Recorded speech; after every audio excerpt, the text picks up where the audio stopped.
우리 채널에 오신 것을 환영합니다. 이번에 민주당 원내대표로 박강원이 선출이 되면서 민주당 내부적인 어떤 분위기가 굉장히 재밌게 흘러가고 있는데요. 이전에 제가 영상을 통해서 말씀드렸던 것처럼 박강원이 선출됐다. 원내대표가 굉장히 좀 중요한 직책 아닙니까? 사실상 이제 다음 총선까지 치러야 되는 상황이다 보니까 더 중요한 직책인 상황인데 이 박강원 비명계라고 할 수 있고 그 다음에 친낙계라고 할 수 있는 박강원이가 선출됐을 때 그때 이제 민주당 쪽의 분위기는 우리 이재명 대표의 표정을 통해서 정확하게 알 수 있을 것 같습니다. 진짜 한마디로 멋있은 표정이었죠. 박강원 같은 경우는 실제로 지난번에 나왔을 때는 이제 떨어졌었습니다. 박홍근한테 패배해가지고 원내대표가 되지 못했었는데 이번에는 이제 과반 지지를 구체적인 이제 득표수를 공개하지는 않았습니다만 과반 지지로 당선이 됐죠. 그만큼이나 지금 민주당의 분위기가 이재명 쪽에서 이낙연 쪽으로 문재인 쪽으로 스멀스멀 이제 옮겨가고 있다라는 걸 보여주는 것인데 이게 굉장히 지금 구도가 재밌다라고 생각이 되는 게 이재명 쪽은 일단 박강원이나 이제 친낙계가 득세하고 있다는 것만으로도 압박을 받을 거고요. 근데 지금 이재명계 내부적으로도 마찬가지로 분열이 나타날 가능성이 높다라는 겁니다. 그 분열을 지금 주도하고 있는 사람이 바로 이제 송영길이 되는 것인데 잘 아시는 것처럼 영길이 아저씨는 이재명에 대한 충성심으로 똘똘 뭉쳐 있었던 그런 사람이죠. 진짜 속된 표현으로 머리가 이렇게 깨진다라는 표현이 맞나? 머리가 깨지면서까지도 이재명에 대한 당선을 위해서 애를 썼던 사람이 우리 영길이 아저씨 아닙니까? 거기에다가 한번 생각해 보십시오. 솔직히 진짜 영길이 입장에서는 이재명이 자기를 손절하거나 꼬리 자르게 한다? 아마 이거는 그냥 유동규 씨가 느끼는 배신감보다 훨씬 더 클 것 같은데요? 그도 그럴 것이 정신한테 제일 중요한 게 뭡니까? 국회의원 직위잖아요. 그게 제일 중요한 것인데 송영길이가 자기 지역구라고 할 수 있는 그거를 똑하니 이재명한테 내어줘가지고 그래가지고 이재명이 국회의원이 되고 당대표가 될 수 있었기 때문에 지금까지 사실 버팅기고 있는 거 아닙니까? 영길이 입장에서는 그러니까 미치고 팔짝들 노르신 거겠죠. 누구 때문에 지가 저렇게나 버티고 있고 누구 때문에 아직까지 구속이 안 되는데 나 때문에 지가 국회의원이 돼가지고 저렇게 버티고 있는데 감히 나를 꼬리자르기를 하려고 해? 아마 영길이 입장에서는 결코 이거를 받아들일 수가 없을 겁니다. 그래서 이번에 귀국하기 전에도 영길이랑 이재명이 통화를 했다라는 거 아닙니까? 그거에 대해서 내용이 아직 공개는 안 됐습니다만 영길이가 귀국했을 때 했던 얘기가 서로의 어떤 입장을 얘기했다 이런 식으로 얘기했던 것 같아요. 그러니까 서로의 입장을 얘기했다는 얘기는 바꿔 얘기해서 뭐겠습니까? 대판 싸웠다는 얘기인 것이고 입장이 좁혀지지 않았다라는 거잖아요. 입장이 좁혀지거나 아니면 합의가 됐으면 합의가 됐다라고 얘기를 하겠지 서로의 입장을 얘기했다라는 얘기는 안 했겠죠. 그러니까 그 통화에서 뻔한 것이죠. 이재명은 이렇게 좋게 구슬려가지고 좀 손절하려고 하는 그 분위기를 만들려고 했을 것이고 영길은 너 감히 나 손절해? 그럼 나 진짜로 나 혼자 안 간다. 네 붙잡고 같이 갈 거다. 라는 식으로 얘기가 나왔을 가능성이 높죠. 그런데 그렇게 지금 흘러갈 수밖에 없는 게 검찰이 지금 작정하고 영길이를 턴다라고 해야 될까요? 영길이 지금 털고 있는데 이번에 또 검찰이 송영길 전 대표에 대한 압수수색을 진행했습니다. 당연히 전당대회 돈봉투와 관련된 의혹인데요. 일단 송영길의 거주지, 그 다음에 좀 특이한 게 나왔습니다. 평화와 먹고 사는 문제 연구소 라고 하는 거를 압수수색했는데 요게 이제 송영길의 싱크탱크였고 싱크탱크라고 해봤자 싱크탱크도 아니고요. 그냥 송영길의 캠프 비슷한 역할을 했다고 보시면 될 것 같고 그 다음에 이제 그 경성 캠프 관계자의 주거지를 압수수색했다. 이거야 당연한 거겠죠. 근데 이제 우리가 주목을 해봐야 되는 게 이 먹고 사는 문제 연구소 이거 축약해가지고 먹자연이라고 하나요? 먹사연이 낫겠네. 이 먹사연을 압수수색한 거에 대해 가지고 아니 왜 갑자기 그 캠프까지 압수수색을 했을까? 요게 지금 이제 의문의 포인트인데 먹사연을 압수수색했다라는 보도가 나오고 영길이가 바로 입장 표명을 했습니다. 먹사연과 자기는 아무런 관계가 없다라고 바로 입장 표명을 했는데 오히려 바로 입장 표명을 했기 때문에 사실 더 좀 의심이 되고 있는 부분이겠죠. 그래서 이번에 검찰이 압수수색을 할 때 그 영장에 어떤 내용이 적혀 있는가를 우리가 좀 봐야 될 것 같은데 일단 첫째, 현직 의원과 대의원 등에게 9,400만 원이 살포가 됐다라고 하는 게 명시가 되어 있고요. 거기에다가 윤관석, 이성만, 그리고 이정근, 강래구 등이 공모했다라고 하는 것도 적시가 되어 있고요.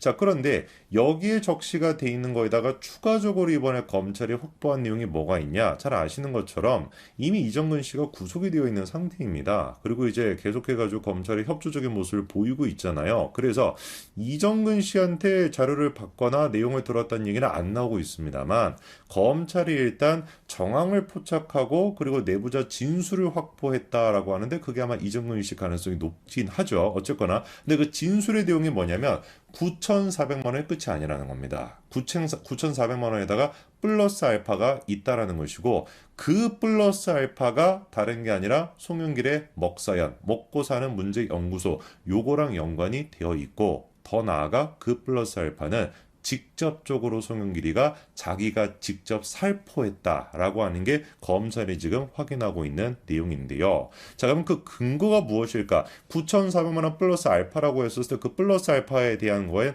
근거가 뭘까? 간단합니다. 녹취록입니다. 이 녹취록도 다른 사람의 녹취록이 아니에요. 재준이가 갑자기 나와가지고 녹취록에 이제 영길이가 돈 받았대요 라고 얘기하는 것이 아니라 이 사건과 연루가 되어 있는 가장 핵심적인 인물 바로 강래구 씨의 녹취록입니다. 녹취록에서 강래구 씨가 이정근 씨한테 이렇게 얘기하죠. 누구 얘기를 하길래 열심히 한다 라고 했더니 영길이 형이 그랬더래요. 안 그래도 내가 조금 처리해 줬다. 더 열심히 하라고. 영길이 형이 어디서 구했는지는 모르겠지만 많이 처리했더라. 이런 얘기가 나옵니다. 자, 그럼 보십시오. 열심히 한다. 뭘 열심히 한다라는 거겠습니까? 국정활동 열심히 하고 민생활동 열심히 한다. 뭐 이런 거겠습니까? 택도 없는 소리죠. 지금 이제 강래구가 이정근한테 얘기하고 있는 걸 그 돈 살포하고 있는 거 그거 열심히 한다는 얘기 아니겠습니까? 그래서 그 열심히 한다라고 얘기를 했더니 영길이가 그 얘기를 듣고 뭐라고 했대요? 안 그래도 내가 좀 처리해 줬대요. 그 제가 뭘 처리해 줬겠습니까? 뭔가 좀 자기가 돈과 관련된 뭔가를 처리해줬다라는 뜻이 되겠죠. 근데 조금 처리해줬다라고 영길이가 얘기했는데 그거를 강래구가 확인을 또 해봤다라는 거 아니에요? 자기가 확인을 해봤더니 영길이 형이 어디서 구했는지는 모르겠지만 어디서 돈을 구했는지는 모르겠지만 많이 처리를 해줬다라고 하는 게 정확하게 어디에 들어가 있다? 녹취록에 들어가 있다라는 겁니다. 이거는 진짜 빼박인 거겠죠. 솔직히 지금까지 공개가 됐던 녹취록만 보더라도 송영길이가 돈봉투에 대해서 뭐 지는 계속 몰랐다라고 주장을 하고 이정근 씨 혼자서 주도한 것이다라고 우기고 있지만 그 말도 안 되는 헛소리라는 거 우리가 다 알 수 있지 않았습니까? 영길이가 사실상 이 관련된 거를 보고 받았거나 아니면 알고 있었다는 걸 다 우리가 알 수 있었는데 이번에 공개가 된 강래구의 녹취록을 통해 가지고 뭐까지 우리가 확인할 수 있는 거예요? 알고 있는 수준이 아니라 지가 직접적으로 개입까지 해가지고 자기가 어디서 구했는지는 모르겠지만 돈봉투를 살포하는데 역할까지 했다라는 걸 우리가 확인할 수 있겠죠. 이거는 사실 뭐 게임이 끝났다라고 봐야 되는데 어떻게 된 것인지 민주당이 송영길에 대한 압수수색이 이렇게 전격적으로 진행이 됐음에도 불구하고 공식 입장이 없다라고 하는 모습을 보였습니다. 권칠승 이게 이제 뭐 새로운 또 뭐 수석 대변인인가 보죠. 어쨌든 권칠승이 하는 얘기가 의원들의 개별 의견은 있을 수 있겠지만 대변인으로서는 드릴 말씀이 없다. 이런 지금 입장이 나오고 있는 상태인데 그러면 이제 우리가 생각을 해봐야 되는 게 이건 뭐 정상적인 반응이죠. 당연히 입장을 이것도 지금 비정상이지. 정상적인 반응이라고 한다면은 진작에 이제 뭐 죄가 있다라고 생각이 돼가지고 처리를 하겠다라고 하는 게 맞지 않겠습니까? 근데 어쨌거나 뭐 지금까지 민주당의 모습을 봤을 때 그나마 상식적인 모습인데 우리가 주목해봐야 되는 건 정말로 박학원 체제에서 송영길에 대해 가지고 조치를 취하겠다라고 한다면 질문이 드는 게 그럼 제명이는 어떻게 할 건데? 라는 질문이 들지 않습니까? 그렇잖아요. 누가 보든지 간에 송영길이 저렇게 9,400만 원 플러스 알파라고 했었을 때 그거 해봤자 이재명의 죄에 비교해 봤을 때는 세 발의 피 수준도 안 되고 재준이 피 정도밖에 안 되지 않을까요? 그렇지 않습니까? 제 피 가져가다 어디다 쓰겠습니까? 세 피야 뭐 세피 어디다 쓰죠? 뭐 어디다 뭐 써먹긴 할 것 같은데 재준이 피만큼이나 그게 뭐 의미가 없다라고 볼 만큼 이재명의 죄에 비교해 본다면 9,400만 플러스 알파라고 해봤자 그거 뭐 1, 2억 정도 될 것 같은데 우리 이재명 같은 경우는 어떻습니까? 배임했다라고 하는 지금 혐의가 있는 그 금액만 하더라도 뭐 수천억 단위가 되지 않습니까? 그런데 송영길에 대해서는 그렇게 조치를 취하고 근데 이재명에 대한 조치는 취하지 않는다.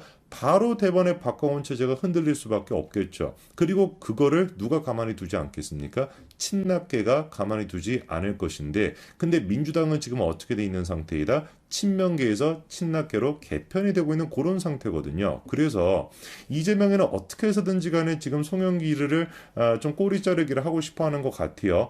혹여나 이 문제가 송영길이 캠프까지 지금 나온 상태이고 송영길이가 직접적으로 돈을 살포했다는 얘기까지 나와 있는 상태에서 송영길이 캠프가 뭘 했겠습니까? 송영길이가 당대표가 되고 그 다음에 뭐 했겠습니까? 그 집에 가서 그냥 뭐 배 닦고 누워서 그냥 자겠습니까? 당연히 그 캠프가 주도가 돼가지고 또 이재명의 선거를 돕지 않았겠어요.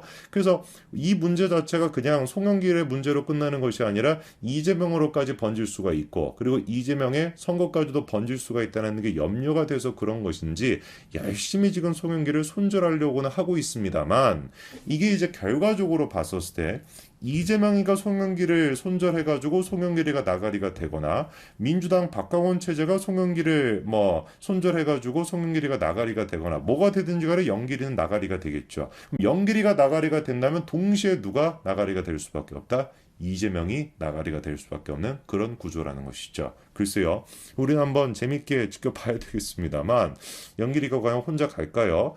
영길이가 직접적으로 돈을 살포했다라고 하는 얘기까지 검찰이 지금